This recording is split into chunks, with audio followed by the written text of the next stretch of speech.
उन्हाळ्यामध्ये कांदा खाणं हे आपल्या शरीरासाठी खूप फायदेशीर असतं। आपण कांद्याचे वेगवेगळे पदार्थ बनवत असतो, कांदा पोहे, कांदा भजी। तर आज आपण बघणार आहोत उन्हाळा स्पेशल मस्त अशी खमंग कांद्याची चटणी। बनवायला अगदी सोपी आहे आणि आमरस सोबत तोंडी लावण्यासाठी मस्त ऑप्शन आहे। आमरस आणि कांद्याची चटणी खूप छान लागते, तर तुम्ही नक्की माझ्या पद्धतीने करून बघा। बनवायला एकदम सोपी आहे। चला तर बघू कशी आहे रेसिपी आवडली तर एक लाईक नक्की करा। शिवाय नमस्तुभ्य मैत्रिणींनो, मी अंजलीज रेसिपी चॅनलमध्ये तुम्हा सर्वांचे मनापासून खूप खूप स्वागत। तर आज आपण बघणार आहोत उन्हाळा स्पेशल आमरस सोबत तोंडी लावण्यासाठी मस्त अशी कांद्याची चटणी। त्यासाठी इथे मोठी मोठी कांदे घेतलेली आहे। आता आपण ही कट करून घेऊ। तर इथे कांदा कट करून झालेला आहे। आता आपण याची चटणी बनवू।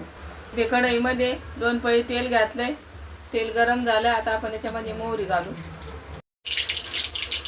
मोहरी तडतडली, आता याच्यामध्ये जिरे घालू। आता कट केलेला कांदा घालू। आता आपण हा कांदा मस्त गोल्डन कलर येईपर्यंत परतून घेऊ। कांदा आपल्याला 5 ते 7 मिनिट छान परतून घ्यायचा आहे। 4-5 मिनिटानंतर बघू शकता कांद्याचा कलर चेंज झालेला आहे। आता आपल्याला अजून 2-3 मिनिटं हा कांदा परतून घ्यायचा आहे। तर 6-7 मिनिटं झालेली आहेत आपल्याला हा कांदा भाजून। आता कांदा छान भाजून झालेला आहे।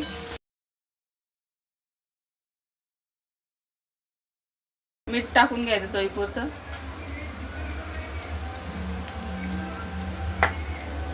व्यवस्थित मिक्स करून घेऊ।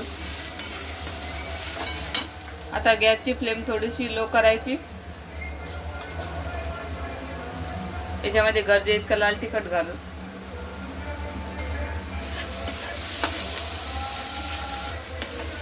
आता व्यवस्थित चटणी आणि मीठ मिक्स झालेला आहे। आता आपण या कांद्याला 1-2-3 मिनिटं परतून घेऊ। तरी ते तयार झालेले आहे मस्त अशी कांद्याची चटणी, तुम्ही बघू शकता। आता आपण ही आमरस सोबत सर्व करू। मस्त गरमागरम चपाती, त्यासोबत आमरस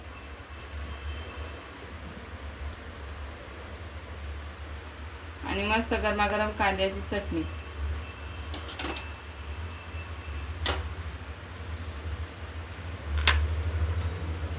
तर कशी वाटली कांद्याची चटणीची रेसिपी नक्की कमेंटमध्ये सांगा। आवडली असेल तर लाईक शेअर सबस्क्राईब करा।